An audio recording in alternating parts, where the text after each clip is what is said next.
Catus Maximus here, just doing a little video about Proto breaker bars. Just because I managed to build up a little collection of various sizes. Turns out that Proto has the 5466, 5467, 5468 breaker bars.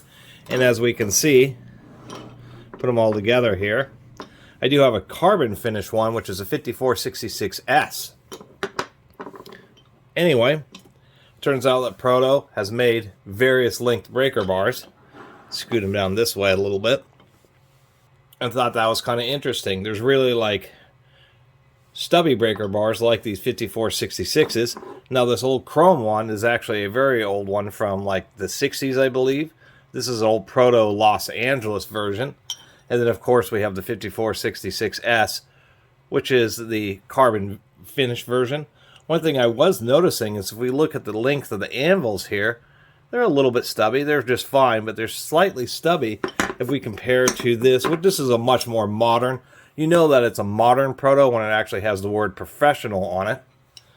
And we can see that the anvil is just a bit longer on these newer ones, so they really sink into the socket. This 5467 is like, I've actually seen probably 10 of these over the years of hunting tools. This seems to be like just the standard size, and interestingly enough, on the more modern ones, they actually press fit. It's a two-piece handle on the breaker bar. This 5468 is a little bit older, and oddly enough, it appears to have a manufacturer date code, a dash and like a italics pi symbol. Proto is not like Snap-on is the one who's really been known for vigilantly putting date codes on primary tools like ratchets and breaker bars. This one is kind of an in-between. It's in between the Proto Los Angeles and then the modern ones which say professional. This doesn't say professional on it, just MFD USA. Stamping's kind of light. But this is a long handle version. As we can see, it's single piece. I kind of like the older ones that have the holes in the handles just because it's a little more traditional for people who used to hang tools up in their garage. People still do hang tools up in their garage. Obviously, some of these have been very beaten. Like this stubby one has really been hammered on quite a bit.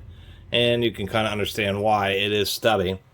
These older ones, they have a through rivet, which is swaged into the handle. And you can kind of know if they're worth picking up. We'll take a look at this longer one. The reason I picked this up is when people really abuse these, it will cause the forks to spread out some, and it will actually raise a burr around the edge of this rivet here. So if you see one of these that has the swaged rivet in it, or through pin, but it's still smooth with the fork, you know that it may be well used, but it hasn't had so much torque applied to it that the forks are really spread out, causing the edge to roll up. One thing I did like about the Proto breaker bars is instead of having like a little spring, it's like a little counter bar on the inside of the anvil. All Protos, you can it's kind of hard to see on this one, all have ball detents. There's a little flat on the back, so it kind of wants to stay straight. Even on the more modern one, it's the same way, although they kind of got rid of the flat, which doesn't make a lot of sense. It still uses the ball detent in order to, it's not a detent, it's just a spring ball friction, spring-loaded friction ball is what I should say. But I still like that design. Even though you kind of get, over the years, you'll get something like this where it wears a track into the anvil. Nonetheless, it's really reliable because you'll always have a nice even amount of friction, even after years and years and decades of use.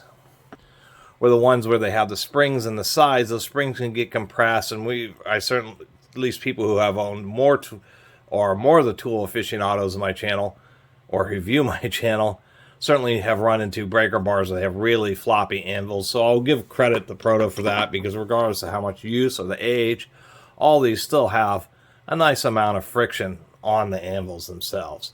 Although this one, the ball is really pretty loose. We can see that floppiness is actually the ball rocking back and forth. It's like the hole was over drilled a little bit on this carbon finish one.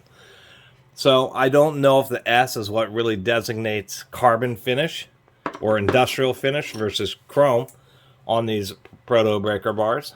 But just wanted to make a little video just showing how, interestingly enough, Proto's had just a whole series of different breaker bars here, all in these different lengths. Now, a lot of manufacturers don't quite make this many different lengths of breaker bars. I guess the only other thing to mention is on the modern ones, they don't swage the pin. The pin is now press fit into the anvil instead of into the forks, or the handle, I should say. And then they do this thing where they actually machine it so it's a little bit more rounded, just a little bit more meat, versus the older ones where it's just a little bit more squared off. I think these anvils here on these more modern ones are just perhaps a little bit stronger, although I need to do testing to really vouch for that. Anyway, it's just kind of neat. The stubby ones are handy in just slightly tighter spaces where you just don't have enough space for a longer breaker bar. And then, of course, long handle ones give you more torque. Although, I'd say the stem on this one's just a little bit thin. I wouldn't say super thin, but if we compare to, say, this New Britain that I picked up, this NS57, we can see where there's the least amount of force. It's a little bit thin by the handle, but this New Britain really tapers to start getting real thick where there's more leverage and bending right around the head and where the forks are. And then, of course, there are versions such as one of the last of the American-made Armstrongs. This happens to be a 12-9-18, where this Armstrong truly is a Super Duty half-inch dry breaker bar. It's just really thick. It has a bit of a taper, but it's still really thick at the back. And then when we get near the head, it just gets extra thick. And then they just threw a ton of steel around the fork, making this a true Super Duty breaker bar. But nonetheless, Protos are an institution. They have just huge sales in commercial and industrial settings. I certainly run into a lot of Proto tools, and mainly I think that's business and government and sales. They just really push that pretty hard. Proto's also real common, real popular in larger sizes, 3/4 inch drive socketry. They're probably one of the top sellers for large industrial hand tools. And so it makes sense that if you're already buying a bunch of Proto inch drive sockets and that type of stuff, that when you need smaller tools, and half inch would be considered small compared to inch drive, that you just get Protos as well. And so I certainly run into quite a few of them. And so thought it was neat and make a little video comparing and showing that you can actually get all these breaker bars in all these different lengths. Anyway, really appreciate everybody who's been watching and subscribing, and if you haven't subscribed, please do. Until next time, Catus Maximus out.